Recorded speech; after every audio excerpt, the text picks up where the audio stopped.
Beberapa waktu belakangan ini, masyarakat Indonesia dikejutkan oleh suatu pemberitaan media yang sangat meluas tentang pengaduan mantan pemain sirkus di Oriental Sirkus Indonesia. Ya, kalau kita dengarkan cerita pengalaman mereka, tentu saja sangat memilukan dan mengoyak-ngoyak rasa kemanusiaan kita. Menurut laporan, beberapa korban sebetulnya pernah mengadukan masalah ini ke Komnas HAM pada tahun 1997. Komnas HAM periode pertama itu telah mengeluarkan rekomendasi untuk ditindaklanjuti.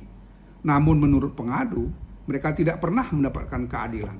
Bahkan pada tahun 1999, kepolisian mengeluarkan surat perintah penghentian penyelidikan. Kasus itu pun kemudian menjadi senyap sekian lama. Sampai kemudian belakangan ini, ya, mereka, para korban ini kemudian berkomunikasi di antara mereka, ada sekitar 20-an, kemudian mereka pada Desember 2024 mengadu ke Komnas HAM periode yang sekarang. Kemudian setelah itu mereka juga mengadu ke Kementerian Hak Asasi Manusia, ke Kementerian Pemberdayaan Perempuan dan Perlindungan Anak, dan tampil di berbagai media massa, bertemu dengan banyak tokoh, dan karena itu akhirnya berita mengenai kasus pelanggaran hak asasi yang mereka alami demikian panjang ini sejak mereka masih bayi, itu kemudian tersebar luas di masyarakat Indonesia. Sekarang saya ingin memberikan beberapa pandangan saya mengenai kasus ini dalam perspektif hak asasi manusia. Kalau kita mencermati berbagai keterangan dari saksi-saksi korban maupun keterangan-keterangan lain mengenai apa yang dialami oleh anak-anak, sekarang sebagian besar dari mereka sudah menjadi orang dewasa, di dalam kasus Oriental Sirkus Indonesia, saya kira kita harus mengkonstruksi masalah itu dengan menempatkan seluruh persoalan ini di dalam perspektif pasal 35 Konvensi Hak Anak, yaitu tentang penjualan, perdagangan, dan penculikan anak, atau dalam bahasa Inggrisnya disebut sebagai sale, trafficking, and abduction.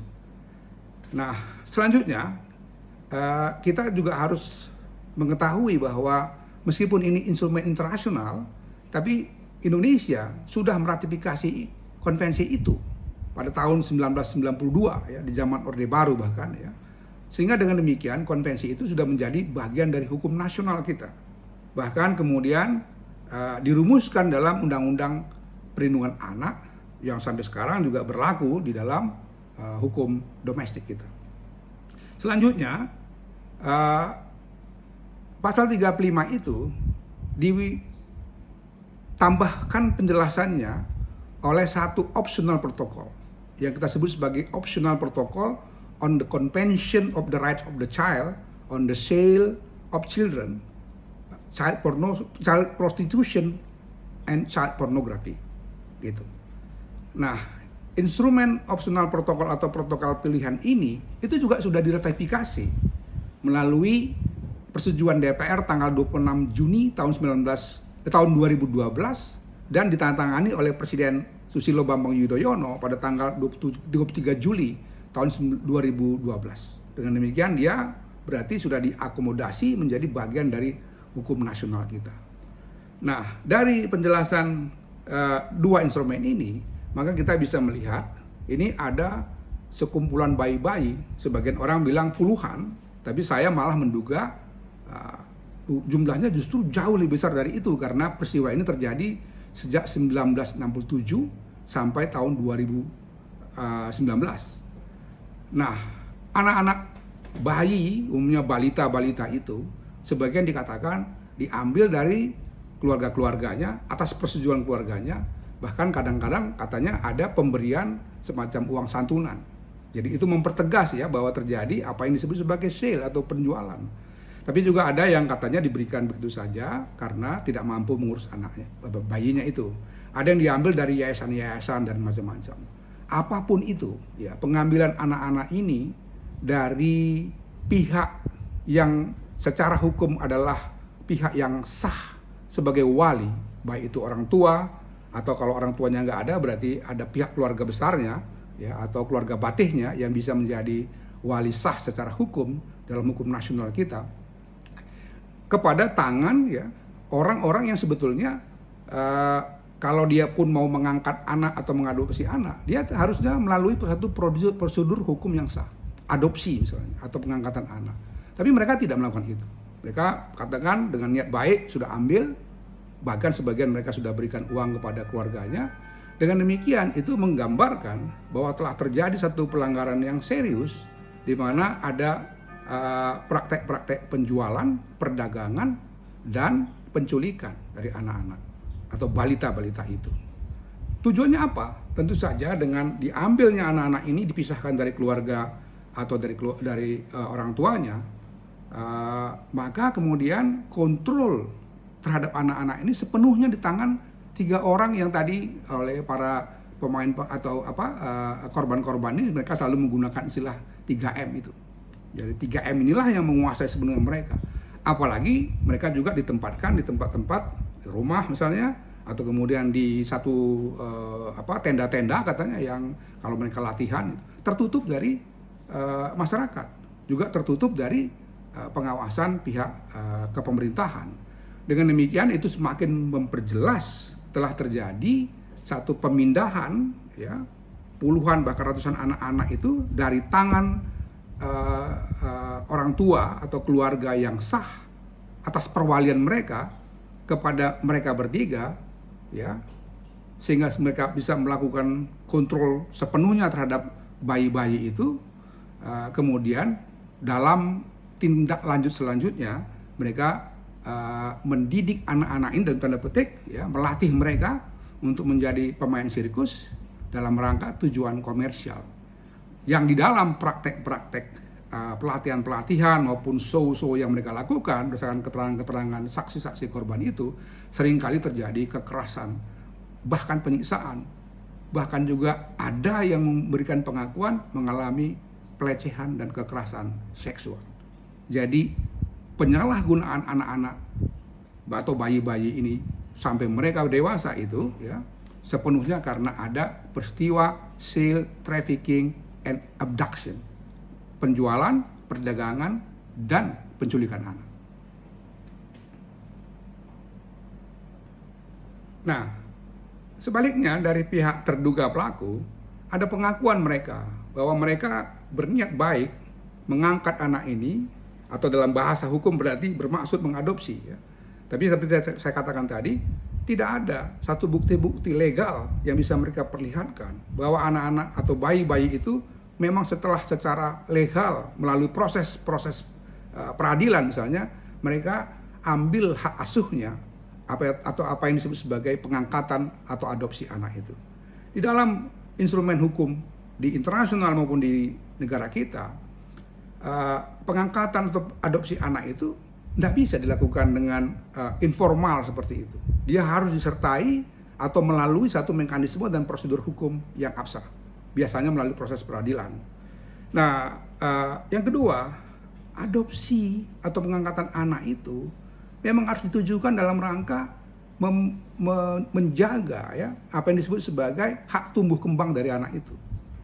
Kalau kita dengarkan keterangan saksi-saksi setelah mereka diambil oleh 3M ini, mereka tidak mendapatkan pendidikan, tidak mendapatkan satu kehidupan sosial sebagaimana seorang anak-anak yang juga memiliki hak untuk bermain ya.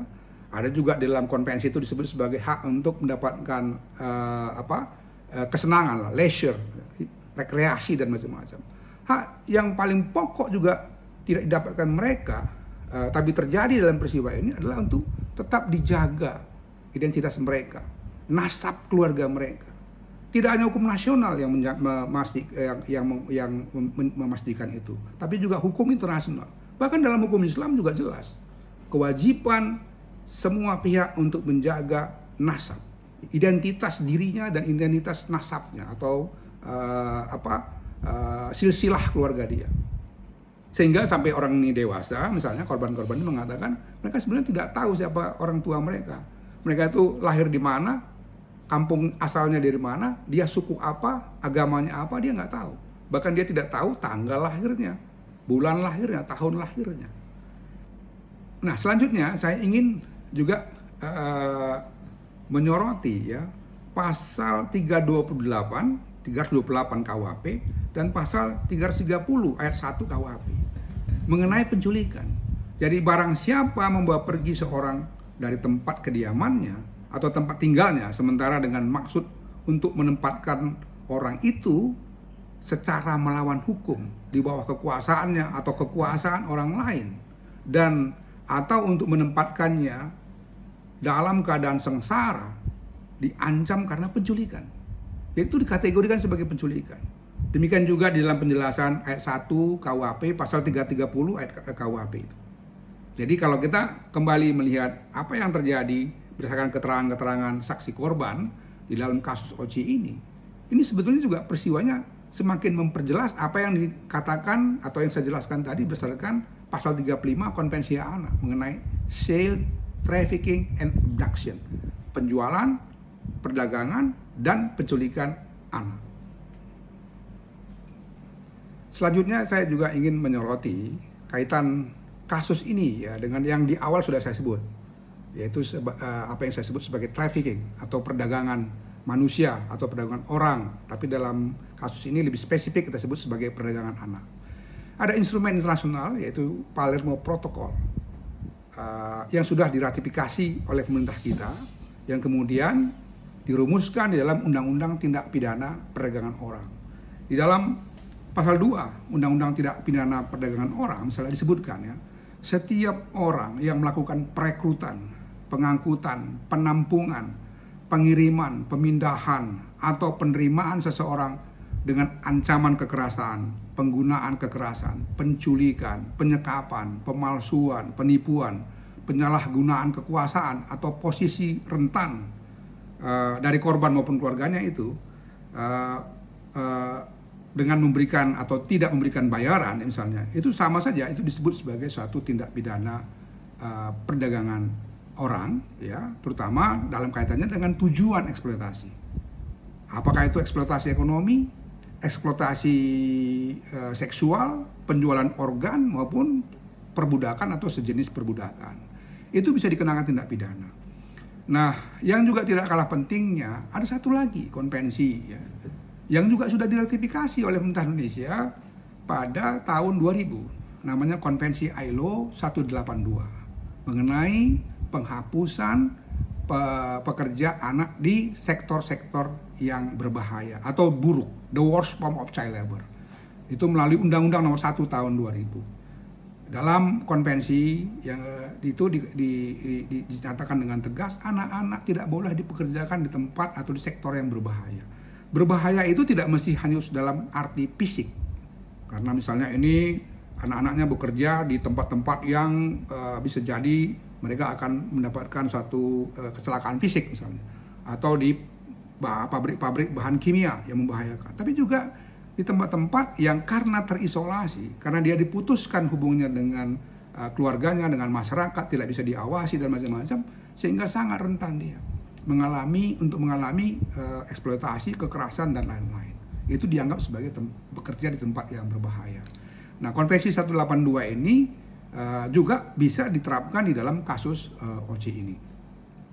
Nah, dari semua penjelasan saya mengenai pasal-pasal, instrumen-instrumen hukum internasional hak asasi tadi, sekali lagi saya ingin simpulkan bahwa instrumen-instrumen internasional itu bisa diterapkan di dalam kasus Oci ini karena sudah diratifikasi, dengan demikian sudah menjadi bagian dari hukum nasional kita. Bahkan beberapa diantaranya melahirkan satu undang-undang yang spesifik, misalnya Undang-Undang Hak Asasi Manusia, Undang-Undang Perlindungan Anak, Undang-Undang Tindak Pidana Perdagangan Orang, di dalam KUHP tentang penculikan misalnya, atau di dalam instrumen-instrumen dan peraturan-peraturan hukum perundang-undangan yang lebih teknis di dalam sistem hukum nasional kita.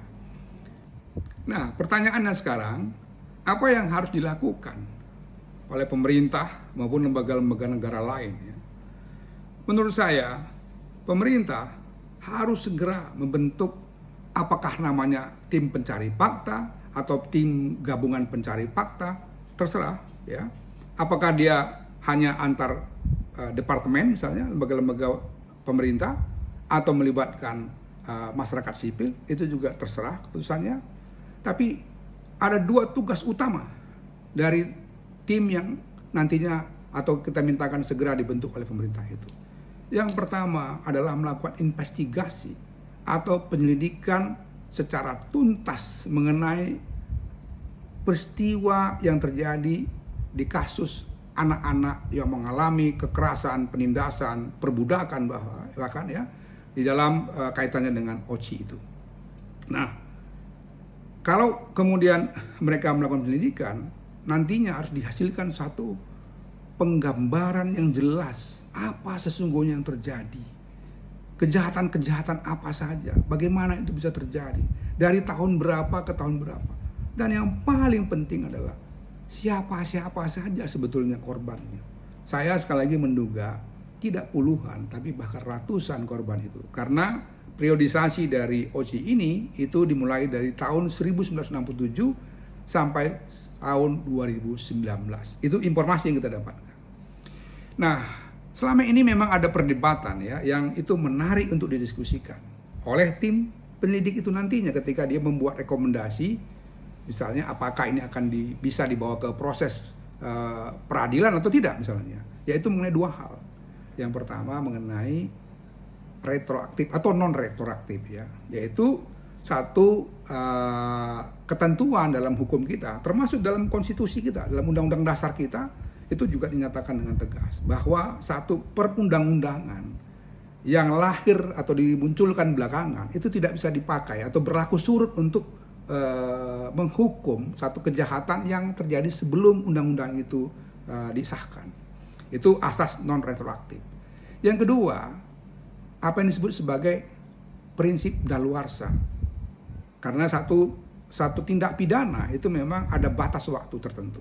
Tapi tentu saja dia akan sangat bergantung pada jenis-jenis tindak pidana yang dimaksud. Penculikan misalnya, itu ada batas tertentunya. Kejahatan lain itu batas tertentunya. Termasuk bagaimana cara menghitung mengenai masa dimulainya penghitungan untuk kadaluarsa itu atau daluarsa itu nantinya gitu ya. Nah, itulah dua isu krusial selain mengungkap fakta yang sebenarnya menjadi tugas pokok dari tim pencari fakta atau tim gabungan pencari fakta. Nah, bila nanti itu mereka dibentuk ya. Yang kedua, yang menurut saya secara paralel, dia tidak mesti menunggu tuntas dulu penyelidikan itu, harus dilakukan oleh tim itu adalah memenuhi hak-hak korban.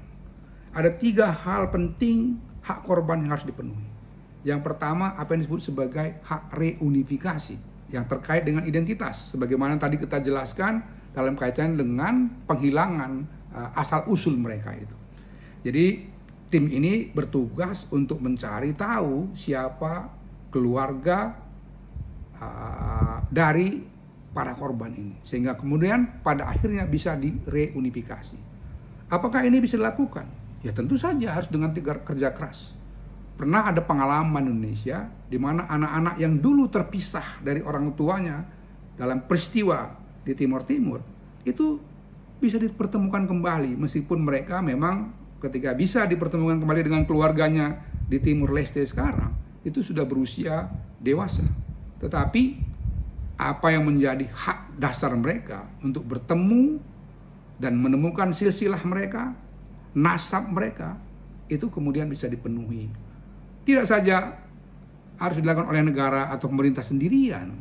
Pemerintah bisa mengundang partisipasi dari lembaga-lembaga masyarakat, lembaga-lembaga keagamaan untuk membantu mereka di dalam memenuhi kewajiban negara atas hak-hak pemulihan hak-hak korban ini. Yang kedua, yang juga bisa dilakukan paralel dengan penyelidikan itu adalah psikososial, trauma healing. Saya bertemu dengan beberapa dari mereka dan menonton berbagai podcast maupun di stasiun televisi, diwawancarai. Saya meyakini bahwa mereka mengalami satu trauma yang cukup serius. Dan itu menjadi tugas yang juga sangat penting yang bisa dilakukan oleh tim pencari fakta atau tim gabungan pencari fakta. Yang ketiga, yang sekaligus juga bisa paralel dilakukan tanpa menunggu tim penyelidikan selesai, adalah memenuhi ya hak-hak kemanusiaan mereka. Misalnya ya, sekarang sebagian mereka mungkin dalam kondisi kesehatan yang tidak prima, maka bisa. Sebagian dari mereka sekarang ini tidak punya pekerjaan yang tetap. Mungkin juga pendidikan mereka tidak terlalu paripurna, sehingga kemudian hak-hak yang kita sebut biasanya sebagai hak ekonomi, sosial, budaya dari mereka ini bisa dipenuhi. Dan itu sekaligus bagian dari redress negara atas pelanggaran hak asasi yang demikian sistematik terjadi selama ini, di mana negara, siapapun dia pada waktu itu yang berkuasa, tapi tetap negara yang bertanggung jawab, telah melakukan satu pelanggaran disebut sebagai pelanggaran by omission, yaitu pelanggaran hak asasi karena abai atau lalai menjalankan tanggung jawabnya memastikan melindungi hak-hak setiap orang yang ada di negara kita.